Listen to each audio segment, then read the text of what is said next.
하나님의 말씀 요한계시록 12장 1절부터 6절 말씀입니다.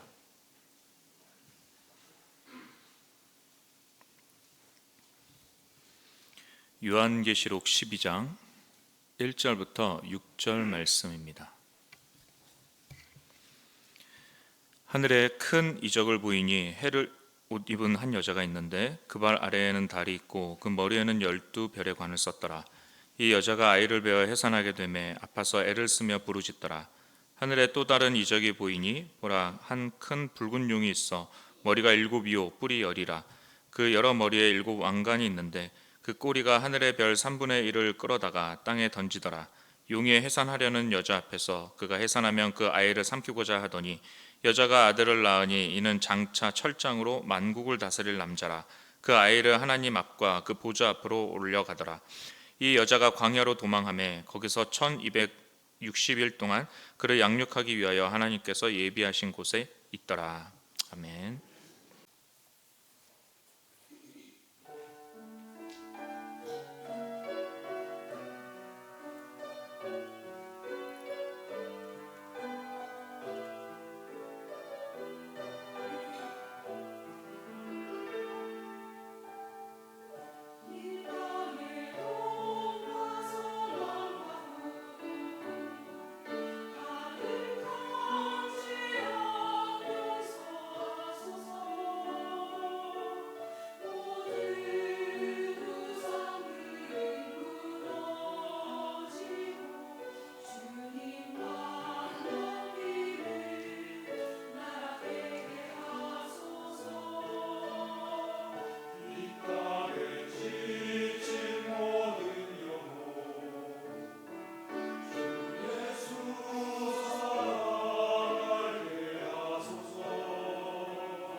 오늘은 이스라엘의 고통이라는 제목으로 말씀을 나누겠습니다.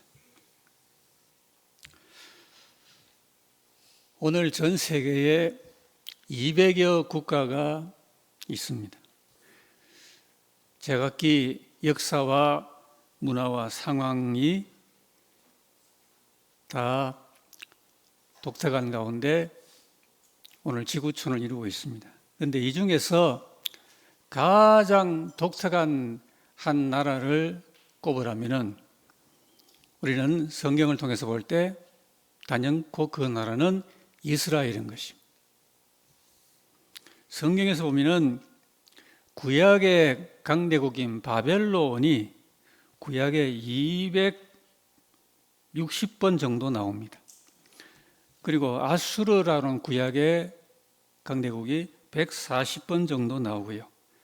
신약 성경의 강대국은 로마죠. 로마가 신약에 20번 정도 나오는데 반해서 이스라엘은 신구약 성경에 2300번 이상이나 나옵니다. 왜 성경에 이렇게 이스라엘이라는 나라가 이렇게 2000번 이상 나올까?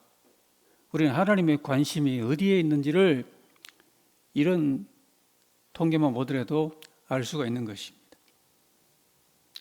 이스라엘은 구약 시대를 열었던 나라입니다. 이 이스라엘은 이제 미래에 장차 예수님 재림 때는 현 세계의 마지막 섭리를 이루는 현장이 됩니다. 우리 주 예수 그리스도와 악의 세력들 간의 최후의 그 마지막 전쟁이 벌어질 장소는 성경에서 아마겟돈이라고 불리는데 그 역시 이스라엘의 한 장소예요. 지금 이스라엘 북부 갈멜산 남쪽 평야에 위치한 느깃도라고 하는 곳입니다. 온 이스라엘 땅은 과거에도 성지였고요. 그리고 앞으로 주님의 날에는 주님의 재림을 이루는 거룩한 현장들인 것입니다. 영원하신 우리 하나님의 눈으로 보면은 전 세계 중요한 곳이 뉴욕이나 파리나 베이징이 아니라 바로 이스라엘과 예루살렘이 최핵심 국가와 도시입니다.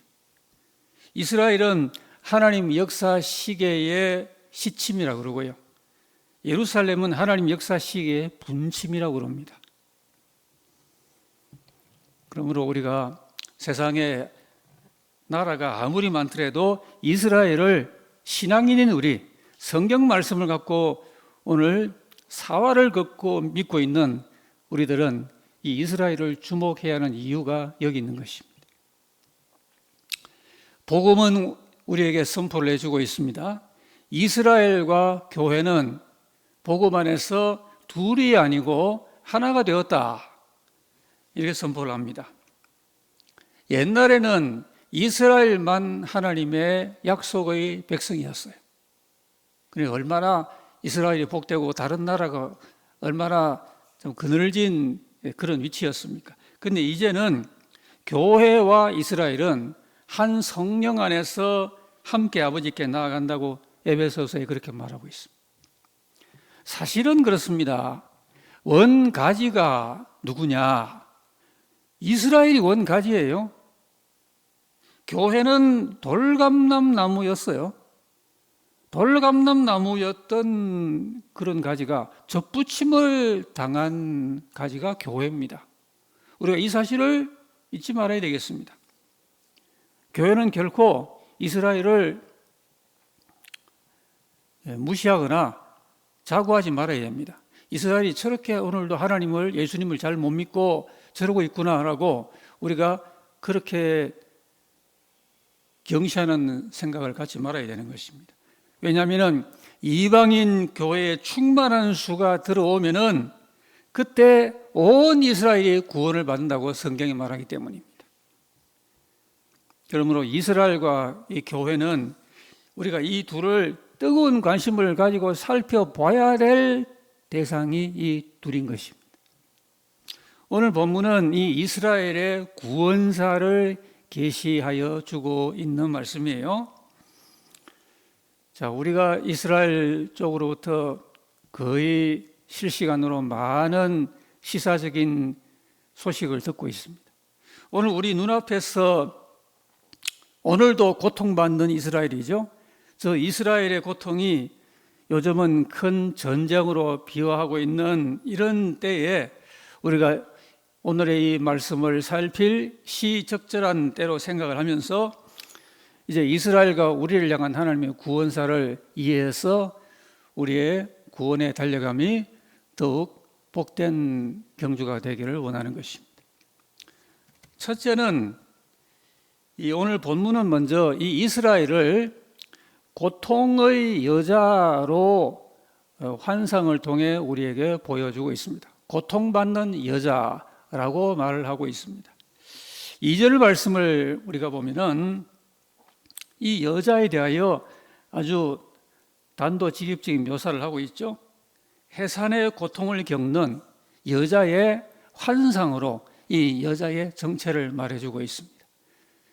여러분, 성경의 이 환상이란 것은 직설적인 것보다 좀 더 어렵다고 볼 수 있지만 그만큼 하나님의 그 내밀한 진리가 감추어져 있는 게 성경의 환상인 것입니다.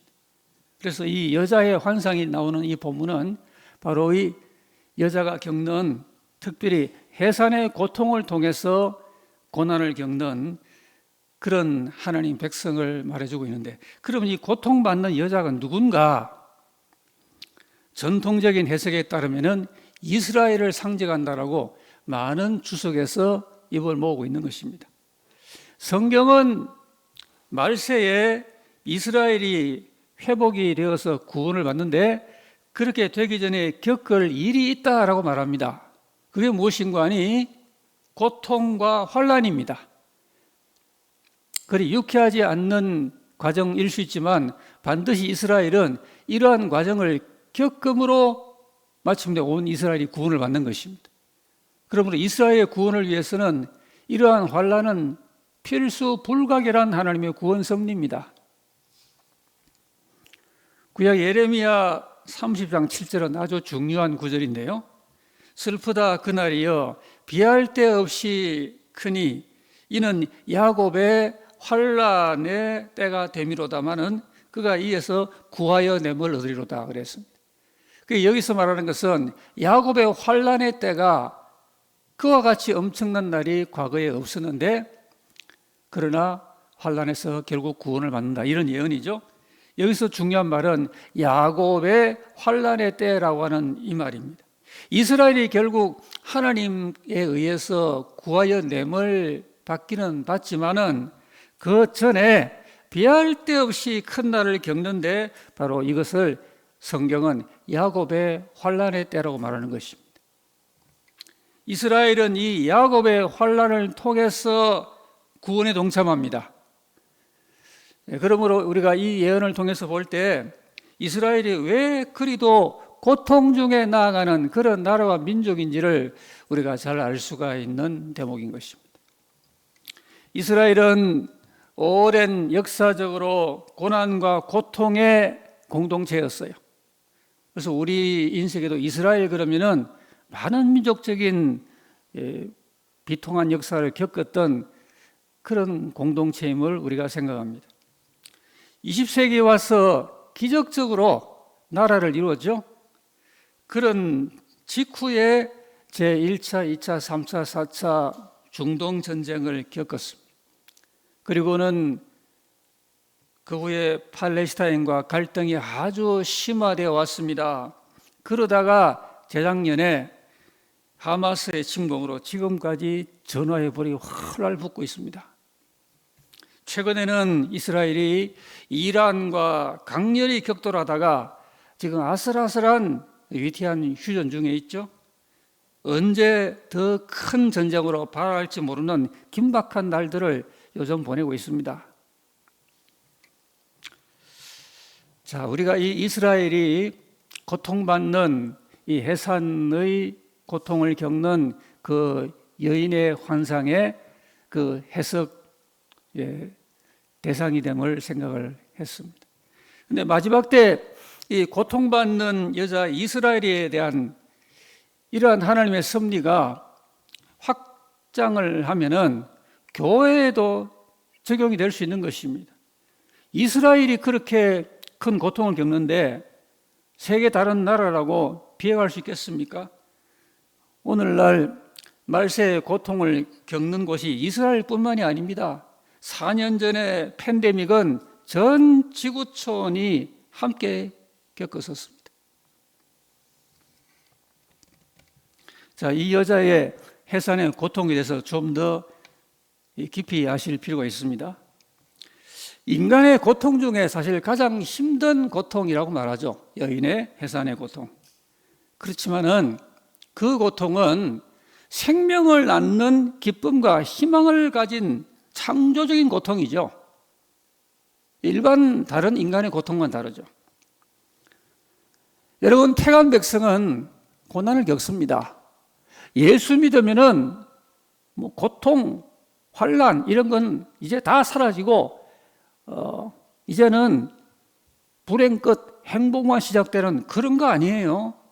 궁극적으로 우리가 주 안에서 행복한 사람들이지만 우리가 현실에 겪는 것은 많은 고난과 고통을 겪고 믿지 않은 사람보다 더 숱한 고난을 겪는 게 우리 신자의 일생의 부름이에요.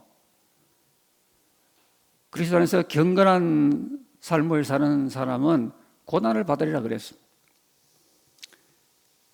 근데 태간 백성은 이렇게 고난을 겪지만은 그 잠깐의 고난 후에는 영광과 감격의 날이 다가오는 것입니다.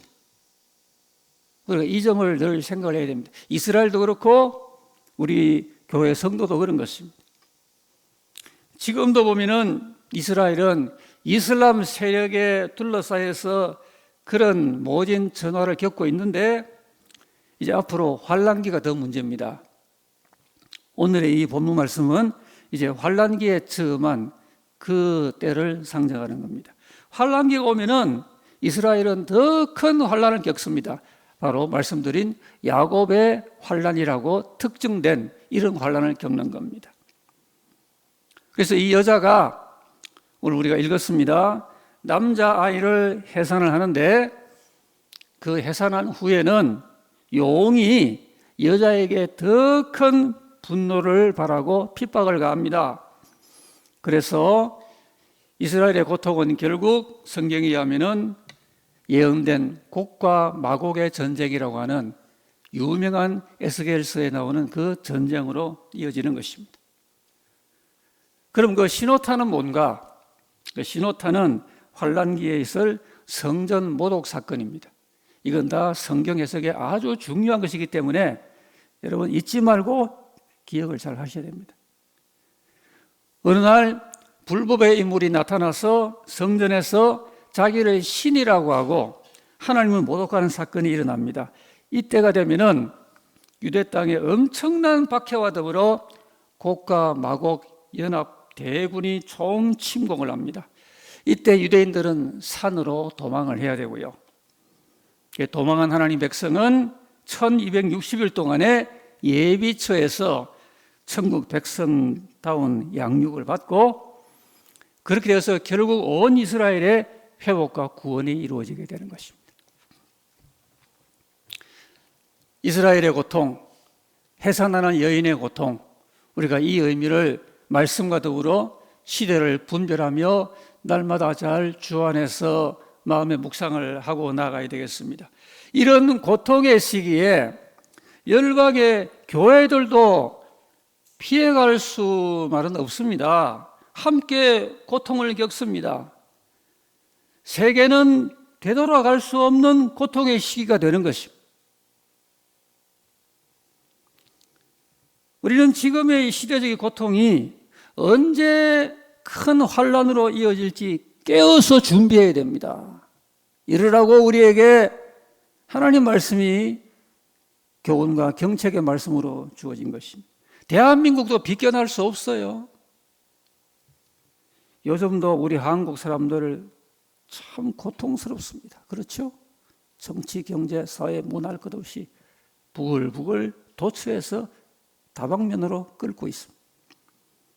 75년 전에는 유례 없는 동족 상잔을 겪었고요. 그 이후에 선진국으로 발전해 왔지만은 여전히 세계 유일 분단국의 고통 가운데서 북쪽에 있는 동족으로부터 핵 위협을 안고 살고 있습니다.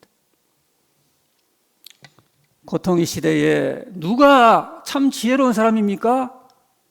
물론 하나님의 은혜 가운데 공부도 잘하고 돈도 많이 벌고 출세하고 해야 되겠죠? 그러나 참 지혜의 사람은 그런 거를 초점을 하지 않습니다. 이때 참으로 지혜롭게 사는 사람은 하나님 앞에 나에게 회개할 것 없나 자기를 살피고 흠없도록 자기를 회개하는 가운데 준비하는 사람이요, 기도하는 사람이요, 깨닫는 사람이요, 잘 단련받아서 거룩한 백성으로 세워지도록 날마다 자신을 예비하는 사람인 것입니다. 고통받는 여인에 대하여 그 뜻을 말씀드렸습니다. 그 다음으로 이제 5절을 보시면은 남자아이가 등장을 합니다. 이 남자아이가 누굽니까? 당연히 좀 전 말씀드린 그 여자가 고통 중에 낳은 아이입니다. 여러분, 이 고통이라는 것을 우리가 신앙적으로 잘 승화하여 받아들여야 되겠습니다.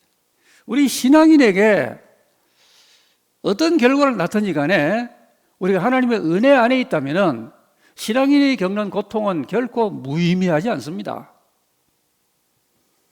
신앙인에게 고통이라는 것은 일방적으로 그냥 괴롭게 당하기만 하는 슬픈 일이 아니에요. 오히려 엄청나게 좋은 일입니다.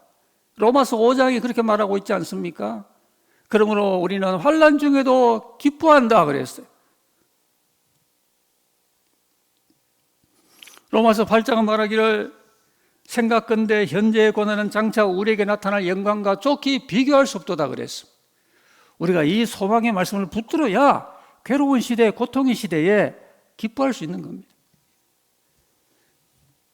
그 고통이 고통스러울수록 생명 출생의 기쁨은 더 클 것입니다. 그러므로 고난 중에 성도는 생활 중에 어떤 어려운 일을 당하든지 간에 이렇게 생각해야 됩니다. 하나님께서 나에게 큰 기쁨과 영광을 주시려고 고통을 허락하시는구나. 그렇게 이해하고 고통이 늘 하나님의 은혜 가운데 승리와 축복으로 화하기를 믿고 의지하고 바라봐야 되는 것입니다. 고난과 축복, 고난과 승리는 동전의 앞면과 뒷면과 같다. 그렇게 말하고 있지 않습니까? 오늘 이 본문은 이 남자아이의 등장과 구속을 다룹니다. 이 여인이 결국 이러한 해산의 고통을 당하는 것은 이와 같은 귀한 생명의 출생을 위한 의미 있는 고난이죠. 우리가 일반 추수의 원리를 생각하면 아주 분명해집니다. 과수하는 농부가 그 이제 과실을 딸 때 그냥 몇 월 며칠에 여기 있는 온실 속에 전부 다 따 그렇게 하지 않죠. 잘 익은 과실을 수확합니다. 그렇죠? 그렇게 하지 않는 농부는 아무도 없어요. 익은 과실이라야 그게 출하해서 상품이 되지 않겠어요? 그래서 익은 순서대로 땁니다. 천국이라는 궁극적인 곳간을 여러분 오해하지 마시기 바랍니다. 그 나라는 그냥 하나님의 은혜로 익어도 가고 안 익어도 가고, 성경에 그런 구절은 없어요. 익어야 익는 대로 들어가는 거룩한 곳이 천국입니다. 나는 믿음 생활 가운데 얼마나 익었나? 여러분 익으셨습니까? 이사야 35장 8절에 보면은 거기에 대로가 있어 그 길을 거룩한 길이라 일컫는 바 되리니 깨끗이 못한 자는 지나지 못하겠고 오직 구속함을 입은 자들을 위하여 있게 된 것이라. 우미한 행위는 그 길을 범치 못할 것이라. 이런 나라가 천국이요, 이러한 길이 천국의 대로인 것입니다. 자, 우리가 오늘 본문에서 이 용이 박해를 하는데요. 용의 핍박과 박해가 아주 심해져서 이제 여인이 남자아이를 출생을 하게 되면은 그 남자아이를 죽이려고 그렇게 용이 살기를 띠고 있습니다. 그런데 하나님의 역사 가운데 이 남자아이는 태어나서 하나님 보좌 앞으로 첫 구속을 받아 올라갑니다. 우리가 읽었습니다. 여러분, 이 남자아이 귀한 존재예요. 흠없이 성숙하게 예수님을 이미 닮은 성도예요. 언제 하나님 앞에 거두어져도 손색이 없는 신앙의 첫 열매들이에요. 여기 5절 말씀을 예수님이다 이렇게만 해석을 하지 마시기 바랍니다. 제가 여러 번 말씀드렸어요. 여러분, 우리 신앙생활은 목표가 있어야 됩니다. 아무렇게나 믿어도 같은가? 아니에요. 아무렇게나 믿어도 같다면 왜 우리가 열심히 믿겠어요? 아니, 경주를 달려가는데 트랙의 선수들이 아무렇게나 뛰어도 똑같다면 뭐 하려고 열심히 뜁니까? 그렇지가 않아요. 신앙 성숙을 위하여 달려가는 겁니다. 여러분, 우리는 이랬을까요? 우리는 하나님이 지금 거두셔도 바로 손색이 없는 첫 열매로 그렇게 믿음 생활을 하시는가요? 우리 교회는 잘 익은 거룩한 첫 열매를 목표하는 교회, 이런 첫 열매 되려고 최선을 다하여 각자 힘을 쓰고 이런 여러분 수련회마다 이 목표를 잊지 아니하고 나아가는 그런 은혜를 사모하는 공동체가 되어야 됩니다. 교회나 성도나 신앙생활에 목표가 있어야 됩니다. 주님을 닮은 승리하는 남자아이입니다. 이제 우리가 여기서 남은 후손을 생각을 해야 합니다. 자, 오늘 본문 여자에게 남자아이가 출산이 되고요. 근데 오늘 읽지는 않았지만 12장 그 끝절 17절에 보면은 그 여자에게 남은 자손이 나옵니다. 그 남은 자손이 누구겠어요? 그 여자에게 남자아이가 출생하고 그리고 남았단 말입니다. 그 이외에 남은 자손이 17절에 등장해서 이제 용이 그와 더불어 싸우는 그런 상황이 전개가 됩니다. 고통의 시대 중에 자, 한번 정리를 해봅니다. 여자는 용의 공격을 받을 때 그 공격을 피해서 큰 독수리의 두 날개로 보호를 받고 인도를 받고 예비처로 나아갑니다. 여러분이 예비처의 은혜가 얼마나 귀한지 모릅니다. 하나님이 예비하셔야만이 보호되는 엄중한 때입니다. 사람의 힘으로 절대로 그냥 넘어갈 수 없는 때입니다. 하나님이 지키시는 사람만이 지켜지는 그런 때예요. 믿음 좋으셔야 됩니다. 하나님이 우로 하면은 우로 가고요, 좌로 하면은 좌로 순종할 수 있는 예민한 목자의 음성을 듣는 귀가 필요합니다. 주님과의 교제가 필요합니다. 그래서 공동체 함께 예배하고 기도하는 이 정도에 더 나아가서 하나님과 나와의 개인적인 커뮤니케이션이 깊은 사람이 되어야 됩니다. 하나님이 지키시는 사람이 지켜지는 그 모습을 두고 예비처라고 말하고 있습니다. 이 여자는 그 용의 온갖 공격을 뒤로하고 예비처에서 보호를 받고 양육을 받습니다. 자, 남자아이는 우리가 생각한 것처럼 처음 익은 열매로 구속받아서 보좌 앞으로 올려갑니다. 그러니까 이 용이 화가 나죠. 그래서 용이 분노해서 돌아가서 누구를 대적하는 거 아니? 이 여자의 남은 자손을 이제 대적을 합니다. 그래서 사상 유례 없는 치열한 영적 전쟁이 벌어집니다. 누구와 누구 사이에요? 용과 여자의 남은 후손과 사이에. 여러분, 이 드라마는, 이 스토리는 제가 조금도 덧붙인 게 없는 성경 말씀 진액 그대로예요. 인간의 말이 아니에요. 하나님의 계시의 말씀이에요.